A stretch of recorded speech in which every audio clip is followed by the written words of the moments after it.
Então, bom dia a todos, graça e paz. Nós estamos na reta final da nossa semana de oração.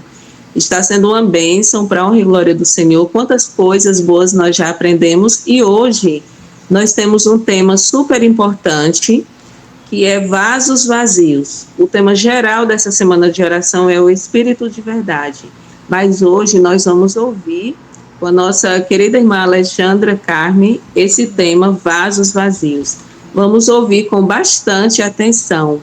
Bom dia, irmã Alexandra, seja muito bem-vinda. A palavra está com você. Bom dia, Adriana, bom dia a todos os irmãos, graças e paz. Então, nessa semana muito especial, estamos aqui desde domingo e, como a Adriana falou, né, o Espírito da Verdade é o tema central. E nessa semana a gente trabalhou muito, né, Deus nos enviou as mensagens para nós podermos priorizar mais a sua palavra, o estudo da sua palavra. Então nós falamos sobre os pesquisadores da verdade, são aqueles que buscam conhecer mais profundamente.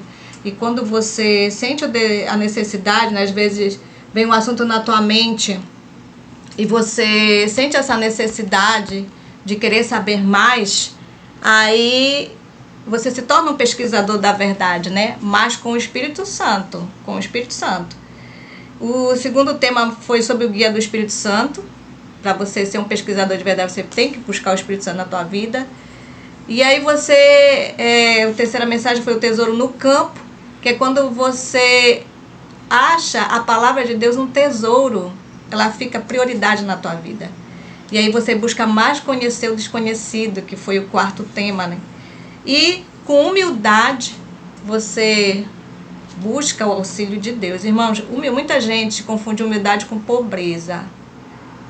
Humildade não é pobreza, irmão, não é pobreza material. A humildade, ela é você ser uma pessoa simples e propícia a aprender. Você sempre acha que os outros são superiores a você, né? Isso que é humildade. E hoje vamos falar sobre os vasos vazios. Então, 2 Coríntios fala 4:7, né? Temos, porém, este tesouro em vasos de barro, para que a excelência do poder seja de Deus e não de nós. Por que esse vaso de barro? Por que vaso de barro? Por que não vaso de porcelana? O vaso de porcelana ele é caríssimo, né? Do que um vaso de barro. É porque o barro, ele é maleável, né? Quem já trabalhou com barro, quem já pegou em barro, então ele é maleável, o barro. E é muito fácil você manusear o barro e modelar o barro do jeito que você quer. Então, por isso que Deus fala, né? Temos, porém, este tesouro em vaso de barro. Então, quando a gente se deixa realmente ser moldado por Deus, a gente se torna um vaso precioso, né, nas mãos dele. Diz aqui, tem se perguntado que espécie de vasos são usados pelo Espírito? O que diz Cristo? Vinde a mim todos estáis cansados, sobrecarregados, eu vos aliviarei. Tomai sobre vós o meu jugo e aprendei de mim, porque sou manso e humilde de coração. E achareis descanso para a vossa alma, porque o meu jugo é suave e o meu fardo é leve. Está em Mateus 11:28-30. Agora, que espécie de vasos são adequados para o uso do mestre? Vasos vazios. Quando esvaziamos a alma de toda a contaminação, estamos prontos para o uso. Fomos esvaziados do próprio eu? Fomos curados do planejamento egoísta? Se houvesse menos preocupação com o próprio eu. Irmãos, essa mensagem de Mateus 11:28-30 é uma promessa maravilhosa que Cristo diz, né? Vinde a mim que estáis cansados e sobrecarregados. Todos nós estamos cansados e sobrecarregados. Por que devemos ir a Ele? Porque Ele é manso e humilde de coração e porque nós vamos achar descanso nos seus braços. Porque o jugo dele é suave, né? E o seu fardo é leve. Às vezes, porque passamos por turbulências, porque passamos por situações e às vezes não conseguimos vencer, porque a gente não coloca o nosso fardo nas mãos de Deus. A gente não confia completamente nos seus méritos. Não confia que vamos encontrar descanso nos seus braços. Isso é muito sério. E se a gente não confia, a gente tenta carregar o nosso próprio fardo, a gente se sobrecarrega e até se afasta de Deus. Então é muito sério isso. Então precisamos esvaziar o próprio eu. Como é esvaziar o próprio eu? A gente, às vezes, irmãos, a gente ora muito pelos outros e às vezes a gente esquece de nós. Então a gente precisa também, se eu jejuo pelo meu próximo, eu preciso tirar também um dia para jejuar por mim. E aí eu vou enxergar a minha pecaminosidade tão horrivelmente que eu vou aborrecer o pecado, vai me fazer mal, vai me sentir mal. E eu vou sentir a necessidade de esvaziar o meu próprio eu. Então eu vou começar a pedir: Senhor, me liberta disso. Às vezes eu pensava que eu não era invejosa, mas eu sou invejosa. Ah, Senhor, eu pensava que eu não tinha mais mentira na minha boca, mas eu tenho, ainda minto. Então, é importante isso, né? Você reconhecer, você se autoexaminar todos os dias. Poxa, eu preciso vencer isso aqui, Senhor, me ajuda a vencer isso, não estou conseguindo. Né? E poder buscar estar um vaso vazio. Oxalá o Senhor purifique seu povo, professores e igrejas. Ele deu uma norma para a orientação de todos. E disto não pode haver descuidado afastamento. Mas houve e ainda há um desvio de retos princípios. Até quando existirá tal estado de coisas? Como poderá o mestre usar-nos como vasos para o serviço sagrado, enquanto não nos esvaziarmos a nós mesmos e dermos lugar à atuação do seu Espírito? Deus convida seu povo a revelá-lo. Então, diz aqui que há um desvio dos retos princípios. Infelizmente é isso. A irmã fala que o mundo ia ensinar, né? Ia ensinar a reforma de saúde. Irmãos, isso é sério.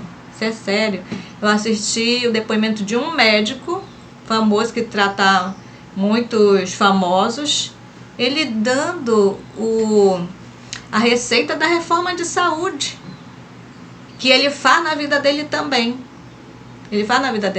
Então, para nós, né, que se dizemos reformistas, que temos esse conhecimento tão maravilhoso na nossa vida, é até uma vergonha.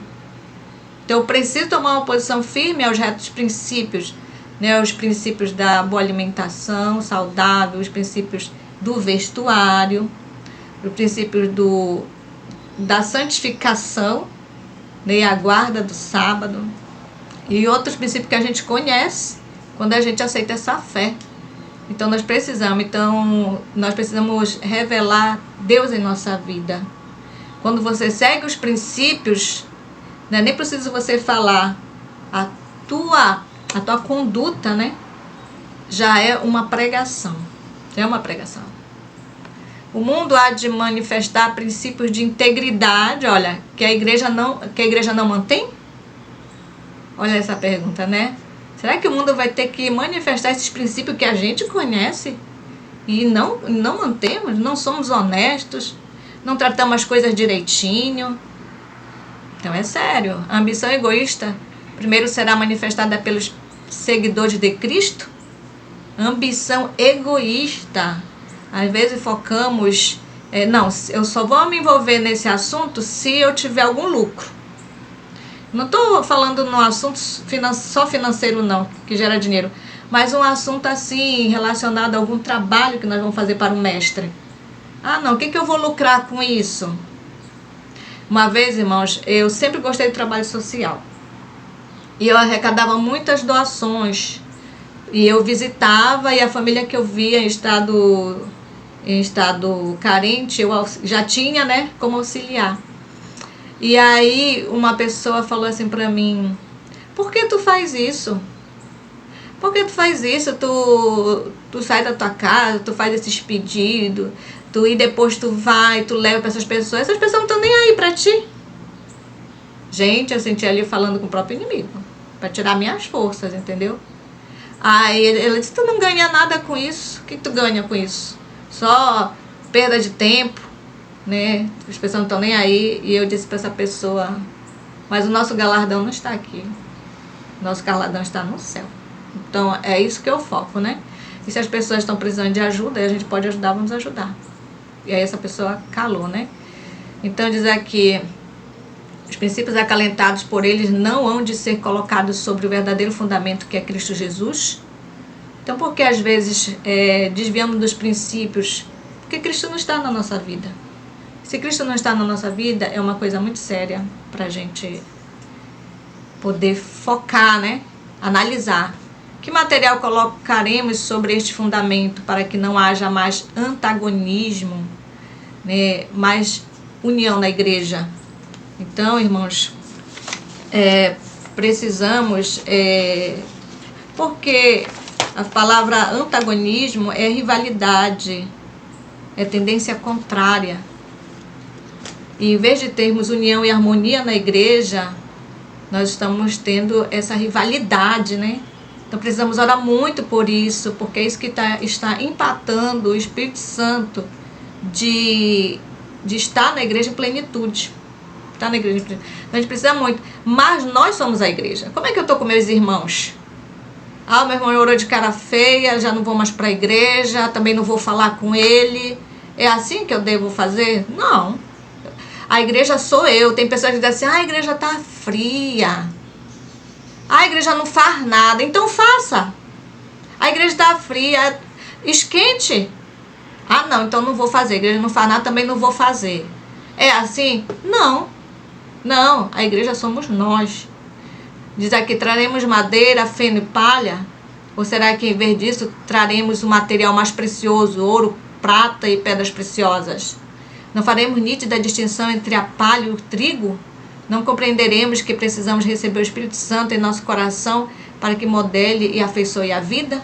Então, sempre a gente tem que pedir nas orações, Senhor, me dá o teu Espírito Santo, Senhor, eu preciso dele. Porque é o Espírito Santo que te dá boas ideias, te dá força, te dá ânimo, te dá coragem, entendeu? E uma coisa muito importante que a irmã Esther falou, né? Quando quer um remédio para o desânimo, cuida de alguém, trabalha com alguém, né? Ajuda alguém. Irmãs, esse trabalho de visitação é muito maravilhoso. Bora fazer uma equipe, bora desbravar uma área, né? Um bairro. Vamos bater de porta em porta. Olha, os amigos da oração. É um excelente trabalho para fazer isso. E nessas visitações você vai descobrir pessoas que o teu problema é mínimo perto dela. É mínimo perto dela. E você começa a auxiliar, a orar, e você vai sendo fortalecido. Fortalecido.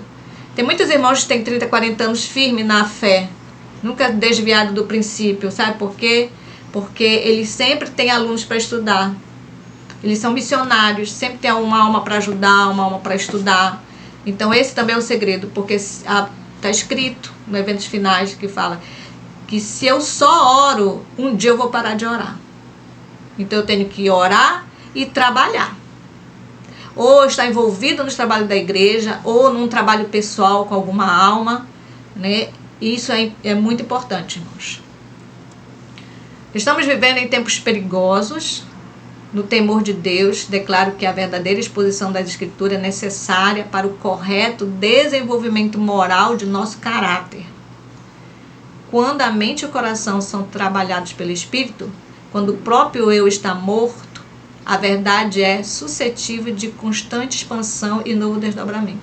Quando a verdade moldar o nosso caráter, ver-se-á que é realmente a verdade. Então sabemos o tempo que vivemos.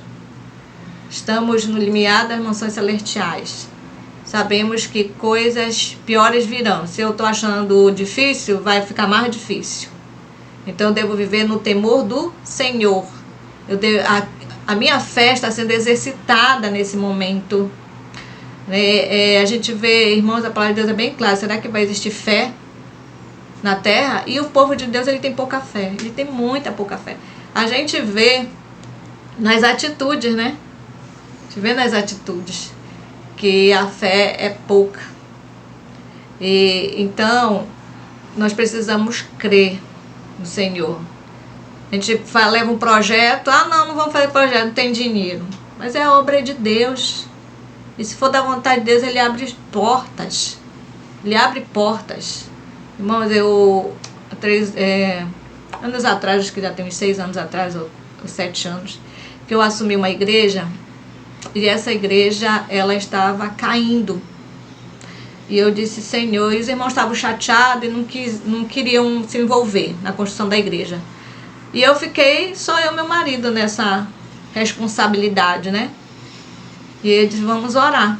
E eu disse, Senhor, se é da tua vontade, se o Senhor nos chamou para essa missão de construir essa igreja, Pai, então abra as portas para nós, porque a obra é tua, não é nossa. Nós somos só instrumentos. Irmãos, e o que foi que eu fiz? Fiz um propósito de vigílias. Todo último sábado de cada mês seria vigília. A gente fazia de 8 à meia-noite, presencial. Na época ainda não tinha acontecido a pandemia e tudo. E aí nós fizemos esse propósito. Foram 3 anos de vigília, irmãos. 3 anos. Nesses 3 anos a gente conseguiu, né? Deus nos ajudou. Foi Ele que abriu as portas, foi Ele que fez a obra. Levantamos a igreja, construímos o banheiro, construímos o refeitório, cozinha e ainda construímos a sala das crianças. Saí de lá, deixei tudo, né? Deixamos tudo pronto para os irmãos. Isso foi o que é? Fé. E eu coloquei Deus na frente. Eu agradeço a Deus por ter usado meu pai, que ainda estava vivo, e me ajudou na construção, porque eu não sabia de nada, né? De nada de construção. E ele que ia lá, orientava o pessoal e tudo, né? Então, precisamos ter essa fé, um propósito com Deus. Está difícil? Faz um propósito com Deus em oração, você vai ver as bênçãos, né? Então, diz aqui que também precisamos expor a verdade. E a verdade, você expondo a verdade, não é fácil. A gente viu a experiência da irmã Leida durante a semana, né? Que ela sentiu o desejo de adorar o Senhor, montar um coral de adoração. Mas ela disse qual era o princípio? Só batizados. E aí o que veio? Veio a turbulência, né? Eu disse, se mantém firme, que Deus vai te ajudar. E Deus ajudou, né? Deus ajudou e ela conseguiu o propósito, né? De fazer o coral, né? Deu o coral. E glória ao Senhor, deu tudo certo, né?